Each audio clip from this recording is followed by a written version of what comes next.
Vous avez peut-être déjà entendu cette citation qui dit « Stay ready so that you don't have to get ready ». Bon, ouais, peut-être pas.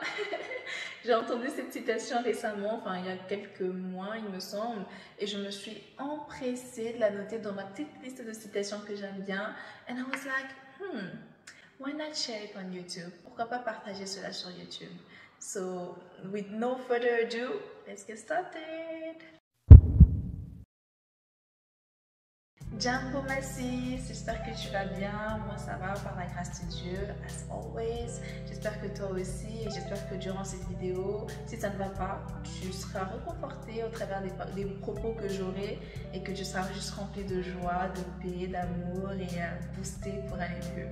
Aujourd'hui, je viens de parler de cette phrase que j'ai entendue il y a quelques mois et je l'avais notée en fait dans ma liste de citations. Et en retombant dessus il y a quelques jours, pardon, je me suis dit pourquoi pas partager cette citation et en faire une petite vidéo sur YouTube. Cette citation pour moi veut dire beaucoup de choses. Stay ready so that you don't have to be ready, to get ready. En d'autres termes, sois prêt, demeure dans une attitude où tu es prêt, toujours prêt. Comme ça, tu n'auras pas à t'apprêter. J'ai un tout petit peu réfléchi avant de filmer cette vidéo. Vraiment, je voulais que ce soit spontané, que le Seigneur guide cette vidéo et l'emmène là où il veut qu'elle soit emmenée. Et j'ai pensé quand même à 3 catégories dans lesquelles, principalement, j'y ai pensé à plus, mais je me suis dit que je m'arrêtais à 3 catégories dans lesquelles je pense que cette citation peut être mise à... peut-être pratiquée, peut-être mise à l'épreuve, si je peux dire ça comme ça. La première et des plus banales, je vais en fait aller crescendo, je vais aller vraiment en apparence jusqu'à aller en profondeur. Du coup, je disais, la première et on va dire des plus banales, c'est l'aspect physique, c'est vraiment tout ce qui est en apparence, extérieure, etc. Quand je grandissais, quand j'étais petite, ma maman aimait énormément, mais alors énormément, pas que ma maman d'ailleurs, mes parents nous avaient imposé en fait une rigueur dans la maison qu'on ne pouvait pas, qu'on ne devait pas quitter la chambre sans s'être douché, sans s'être lavé, brosser les dents, n'en parlons même pas. Et du coup, pendant les périodes de cours, ça bien sûr c'était très facile à respecter, et pendant les périodes de vacances, ça c'était un peu plus compliqué à mettre en pratique. Mais ils étaient tellement stricts dans ça qu'au final, à l'âge adulte, you get why. Tu comprends pourquoi. Et ma mère, elle avait l'habitude de nous dire certaines phrases que je pense que beaucoup de personnes ont déjà entendues, ou pas d'ailleurs. On va juste arranger. Et c'était brosse-toi les dents avant de sortir de la chambre parce que tu sais pas qui tu vas rencontrer, tu sais pas comment ta journée va se passer. Avant de te présenter dans le salon, avant de venir dans la salle à manger, prends ton petit déj, lave-toi, brosse-toi les dents parce que tu sais pas comment ta journée va se passer, tu sais pas ce qui va arriver, qui va venir, qui va débarquer, qu'est-ce qui peut se passer, quelles nouvelles tu vas apprendre. Du coup, vaut mieux être prêt plutôt que de devoir te préparer à la dernière minute ou juste sortir comme ça à l'arrache. Elle nous disait aussi qu'il faut toujours avoir des sous-vêtements propres, clean, pas déchirés, pas abîmés, pas vieux sur soi. Parce que tu sais pas quand est-ce qu'on va devoir appeler une ambulance sur toi, tu sais pas quand est-ce que tu vas devoir aller à l'hôpital de toute urgence et que quand tu devras faire des tests et tout le monde sera disgust, tout le monde sera là et toi-même tu seras là en mode ouais c'est vrai, j'aurais dû me laver avant de sortir, j'aurais dû avoir des sous-vêtements propres, etc. Je vous ai dit vraiment que j'allais du plus banal pour aller plus en profondeur. Pourquoi est-ce que je vais du plus banal? Parce que sur cette chaîne, vous savez, c'est Grow and Glow Together dans le Seigneur.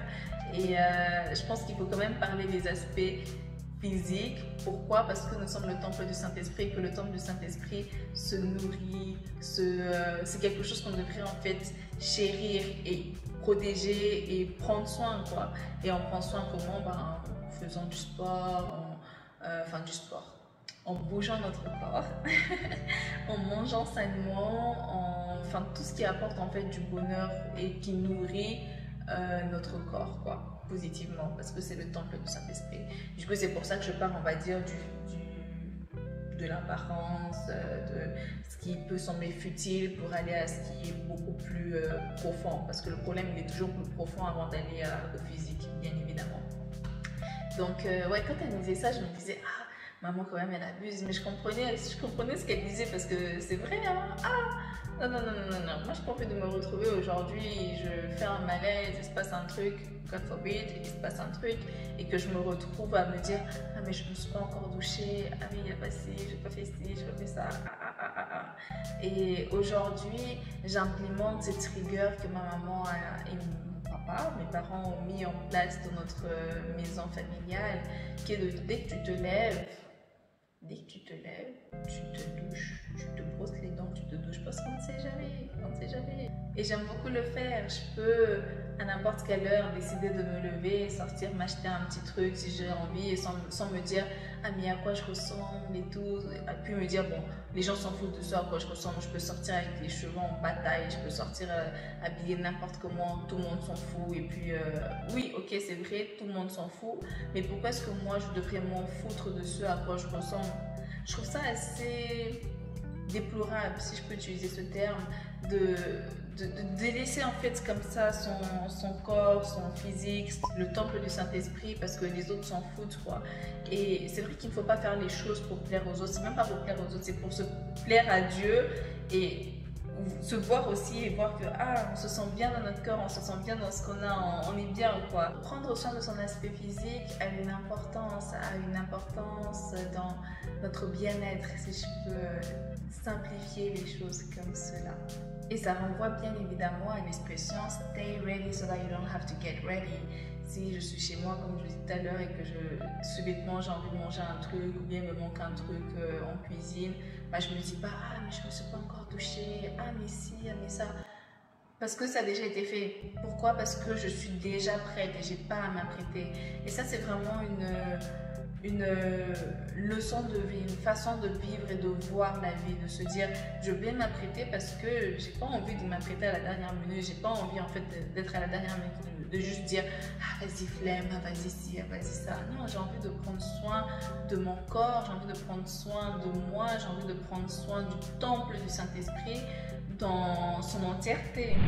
Et il y a quelques mois, je ne vais pas vous cacher, il y a quelques mois, j'étais dans j'allais pas très bien. Et vu que j'allais pas très bien, vraiment, il y a des gens qui peuvent en témoigner ici, ils m'ont vu en bataille, ils m'ont vu avec les cheveux comme moi-même, j'ai jamais vu mes cheveux comme ça de toute ma vie.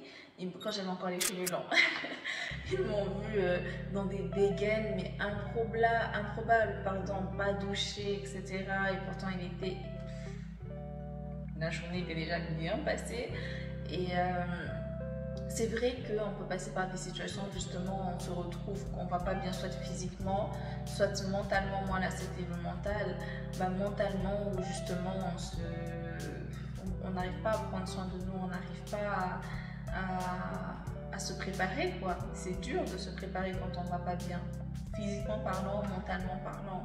Quand j'avais ma dépression en 2019, j'arrivais quand même au tout début à me doucher, etc. Mais tout au long de ma dépression, c'est vrai quand même le matin, je me réveillais et je m'apprêtais parce que c'était tellement ancré en moi que c'est même pas une question. Comment ça, je ne me touche pas? Genre, je me lève, je me brosse les dents, je me douche. Je ne pense pas à autre chose, quoi.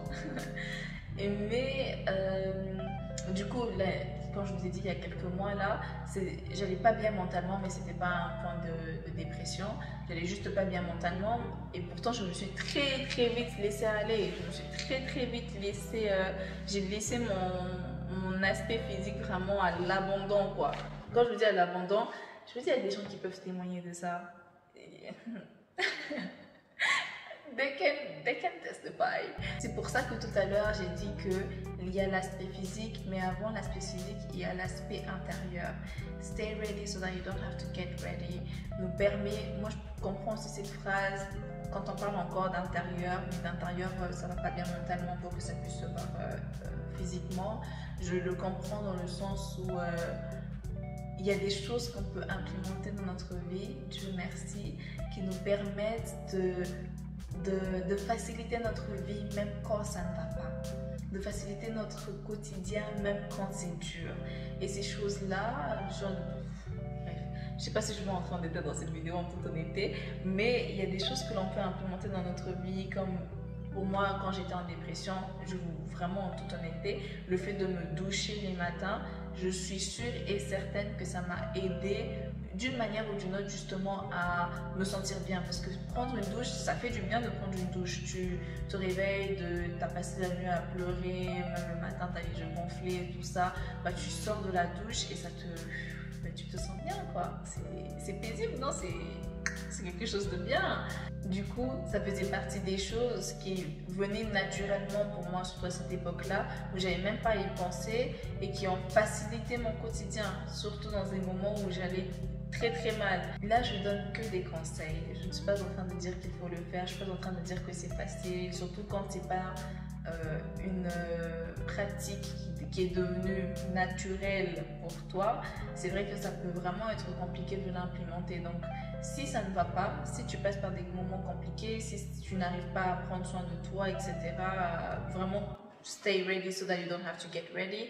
C'est aussi mettre en place des choses pour pouvoir aller de l'avant. Parce que là, je suis sûre que l'état dans lequel tu te trouves, je pense que tu n'as pas envie de rester dedans, n'est-ce pas? En tout cas, moi, je te souhaiterais pas de rester dedans.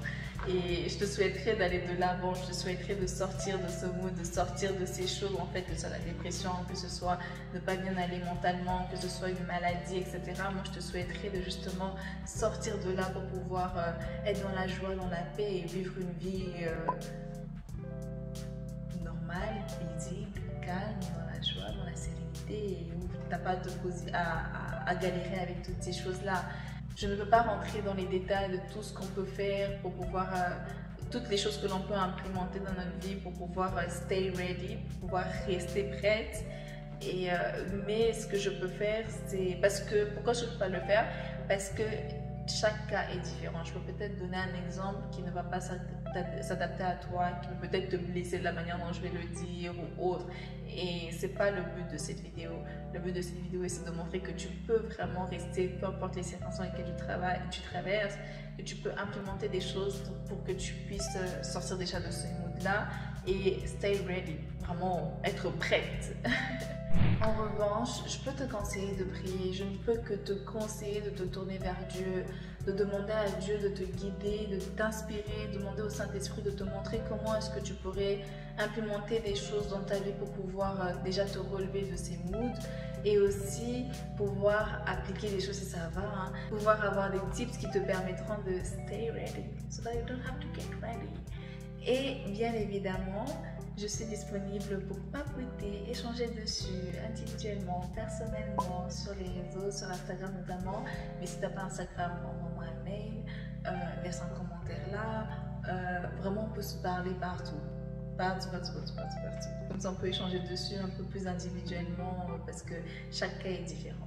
Le deuxième point que j'aimerais partager dans cette vidéo pour que tu puisses stay ready so that you don't have to get ready est que dans la vie, et je pense qu'on le sait déjà tout le temps, dans la vie, il y a plein de choses, plein de domaines dans lesquels on fait en sorte de pouvoir être prête. On est prête en fait à vaincre plusieurs circonstances.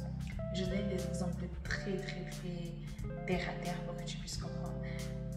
For example, on a tous une pharmacie à la maison parce qu'on ne sait jamais. On ne sait jamais si un jour tu peux tomber malade, si un jour tu attrapes un rhume, si un jour tu as un petit bobo, bah tu as un pansement, etc. Ça, c'est pas un moyen de dire stay ready so that you don't have to get ready. Si. Dans le cadre des cours, il y a pas mal de personnes d'ailleurs qui sont très inspirantes, qui vont tout au long de l'année travailler, pas qu'à la fin de l'année, elles puissent se retrouver à d'un coup devoir réviser tout d'un coup parce qu'elles ne savent pas, parce que si, parce que ça. Grâce au fait qu'elles ont révisé tout au long de l'année, elles ont travaillé leurs cours tout au long de l'année. Ça, ma sis, c'est pas stay ready so that you don't have to get ready. C'est ça. Il y a aussi l'exemple de la retraite. Pourquoi est-ce que l'on travaille et qu'on économise pour notre retraite? Parce qu'on n'a pas envie que, à l'âge où on devra prendre notre retraite, qu'on puisse se dire mince alors, j'ai rien. Comment est-ce que je vais faire pour subvenir à mes besoins? That's an example de stay ready so that you don't have to get ready. Pourquoi est-ce que je mets ça dans cette vidéo, dans ce point? Parce que, enfin, tout ce point-là, parce que on a tant de choses dans la vie pour lesquelles on ne se prépare pas suffisamment, pour lesquelles on ne fait pas assez, quoi. Je partage ce point pour rappeler, mettre en évidence, mettre en exergue le fait qu'il y a plein d'aspects dans notre vie dans lesquels on stay ready so that we don't have to get ready, et que cette phrase vraiment elle nous concerne tous. C'est pour ça que je trouve cette phrase très belle, parce qu'elle s'applique vraiment dans pratiquement tous les domaines de notre vie, quoi. C'est grâce à la préparation que l'on fait en amont, on ne se retrouve pas à la dernière minute à se dire mais comment est-ce que je fais, comment est-ce que les choses vont se passer, ouais, vous captez. La troisième chose, et je crois la plus importante, en voir, je sais pas, de cette vidéo est que stay ready so that you don't have to get ready pour la seconde venue de Jésus. Bien évidemment, j'allais parler de ça. Bien évidemment. Ce passage me fait énormément penser à la deuxième venue de Christ, à notre vie chrétienne, au fait qu'on est ici pour un moment, pour un temps, mais on est en train de préparer notre avenir, c'est-à-dire la vie éternelle, notre vie après la mort, notre vie après l'enlèvement, si l'enlèvement arrive avant notre mort. Guys, notre vie ici sur Terre est en fait on prépare. En fait, chaque jour qui passe est une constante préparation à notre avenir. Et on ne doit pas, moi je ne veux pas pour toi et je ne le veux pas pour moi, qu'un jour on se réveille, ou d'ailleurs on ne se réveille pas parce qu'on est décédé, mais on se réveille parce que Jésus est revenu, c'est sa deuxième venue, et qu'on se retrouve à se dire, ah, en fait là, Dieu était déjà là. Ah mais du coup je ne suis pas prête, quoi. Je ne t'ai pas donné ma vie, je ne t'ai pas totalement consacré ma vie, que j'ai été tiède dans ma marche avec toi, que je t'ai mélangé à des choses bizarres, etc. D'ailleurs par rapport à ça, allez voir ma vidéo sur le New Age, et je vous la mets en barre d'infos, et qu'on se retrouve vraiment un jour comme ça, on est réveillé et Dieu nous dit, c'est fini. Et est-ce qu'on a été préparé à ça? Voilà. Est-ce que notre vie nous a permis, la façon dont on vit au jour le jour, aujourd'hui tu t'es réveillé, aujourd'hui je me suis réveillée, est-ce que tout ce que j'ai fait depuis ce matin et tout ce que tu as fait depuis ce matin va m'emmener, est une préparation positive qui m'emmènera vers la vie éternelle? Ou bien est-ce que ce que j'ai fait ce matin, au contraire, m'éloigne, tu vois, au contraire, tout comme l'exemple que j'ai donné en début de vidéo qui semblait futile mais qui rejoint totalement ça. Si je me réveille le matin et que je prends ma douche et que je suis préparée, je suis prête, etc., peu importe ce qui arriva dans la journée, pour pouvoir sortir un étranger qui vient, un truc, tous les trucs qui pourraient arriver dans la journée, j'y serai préparée parce que, j'y serai préparée physiquement parce que je me serai tout bêtement doucher le matin. Ça veut dire que s'il y a un dégât des eaux et que je dois appeler un plombier de toute urgence, je ne me dis pas, ah punaise, comment est-ce que je me douche, là il y a un dégât des eaux dans la salle de bain, je ne peux pas me doucher, puis le plombier va arriver. Si je dois, je sais pas moi, on va à l'église et qu'après à la fin de l'église, les frères et sœurs disent, ah on vient chez toi, que je ne me dise pas, punaise, j'ai pas rangé ma maison et tout, comment est-ce qu'ils vont la trouver, etc. C'est stay ready so that you don't have to get ready. De cette manière là où dans les choses un peu futiles, on voit de l'importance en ça, c'est la même manière où on doit rester et demeurer et se préparer constamment, à être prêt pour quand Jésus viendra, à être prêt pour quand Jésus arrivera pour sa seconde venue, quand la mort nous frappera. Parce qu'on ne sait pas quand est-ce qu'il reviendra, on ne sait pas quand est-ce que la mort nous frappera, et quand ça arrivera, on n'aura pas le temps. On n'aura pas le temps de se dire, oui, j'ai le temps en fait de dire, oh Seigneur, garde-moi, Seigneur, si je donne ma vie, Seigneur, si, machin, nanani. On n'aura pas le temps. Ça va arriver comme ça. La Bible dit comme un voleur dans la nuit. À quel moment est-ce qu'on aura le temps? Ouais, je sais pas si j'ai d'autres choses à rajouter dans cette vidéo. En tout cas, je ne crois pas parce que mon message principal est passé. Vous avez retenu la phrase « Stay ready so that you don't have to get ready ». Notez-la quelque part pour ne pas l'oublier sur votre téléphone, faites-en un fond d'écran, partagez-la, je ne sais pas. Mais faites en sorte que vos vies, pareillement pour ma vie, que nous puissions être en constante préparation, que nous puissions être prêtes en fait au retour de Jésus. Nous sommes des soldats de Yahweh, nous devons porter l'armure en fait sur nous de l'Éternel pour que quand il y aura des combats, quand il y aura des choses qui arriveront, ben, on est prête. C'est ça, c'est la marche spirituelle. Ouais, je peux rajouter ça, je peux rajouter ce point. C'est que dans la marche chrétienne, on ne sait pas quand est-ce qu'on est attaqué, on ne sait pas quand est-ce que le diable en fait nous attaquera. Mais si on est prêt spirituellement à aller à l'affront, à aller le combattre, on n'aura pas peur en fait qu'il puisse venir nous attaquer. On n'aura pas peur en fait des petites trucs de la vie. Pourquoi? Parce qu'on sait qu'on est prête et on s'est préparé grâce à Dieu.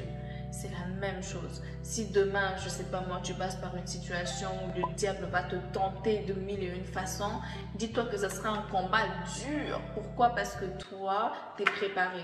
Tandis que si tu n'es pas préparé, le diable l'aura déjà gagné. Le diable l'aura déjà gagné, ce sera un combat easy pour lui. Il te fait juste un Superman punch and then that's it, you out. Celle qui regarde le catch ont des bonnes références là. Et ouais, stay ready so that you don't have to get ready dans la vie. That's it, period. Voilà ma vidéo d'aujourd'hui. Voilà ce que je voulais te partager aujourd'hui. J'espère que cette vidéo t'a encouragé, t'a édifié et que tu vas justement prendre la décision de continuellement chaque jour de préparer à la seconde venue de Christ, à la mort parce qu'on ne sait pas quand est-ce qu'elle nous frappera, et aussi dans des choses futiles, tout comme prendre soin de son corps et d'aller se coucher le matin, n'est-ce pas? Moi je te fais des gros bisous, que l'Éternel te protège, n'oublie pas de t'abonner, d'activer la cloche de notification pour ne pas manquer mes vidéos, de liker si cette vidéo t'a plu, de me dire en commentaire ce que tu aimerais bien voir et ce que toi tu retiens de cette citation. Partage-moi ce que tu retiens de cette citation s'il te plaît en commentaire. Partage cette vidéo si elle t'a plu et moi je te fais des gros bisous et à très vite. Ciao ciao, ça bénit Mathis.